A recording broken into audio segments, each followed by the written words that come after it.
Багаас суусан өөрийгөө голсон, өөрийгөө шүүмж шийтгсэн итгэл үнэмшлээ хэрхэн өөрчлөх вэ? Өөртөө хичнээн батламж үг хэлсэн ч цаанаа уг суурь нь хэвээрэл байх юм аа. Тэгэхээр толгоогоороо өөртөө хэлнэ гэдэг бол заримдаа хуурамч санагдах нь байдаг. Учир нь 80% би чинь тэрийг өгөөсгээд худлааштай чи өнгөрснөө хараач чамд ингэж хэлсэн чи юм чин үнэн байгаагүй гэд би чинь хамаг итгэвчл цэнгийг барьж яадаг. Тэгэхээр энэ үгийг хэлэх үед ямар үгэн дээр нь чангараад байна. Тэр чангарлаа анзаараад зөөлөн хөдлөөд анзаараад амьсгалаа илгээгээд жоохон цаг хугацаа буюу амьсгалаа, орон зайгаа илгээгээ чимээгүй суугаад үз.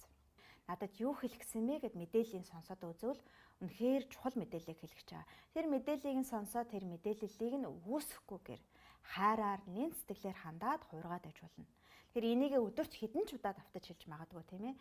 Тэгэхээр заримдаа бид нэр зовлон дасчихсан буюу таагүй зүйлсүүдэд өөрийг буруутгах, шийтгэх мэдээллүүдэд дасчихсан байдаг учраас сайн сайхныг хүлээж авч чаддаггүй. Харин дахиад хүчлээд хэлэх гэх юм бол би чинь бүр их эсрэг үздэг. Тэгэхээр бодлогоо ажиллахаасаа гадна буцаад доошоо буугаад далд ухамсар биетэйгээ ажиллаад үз. Хэрв анзаарвал үнэхээр бүх юм ил байдаг.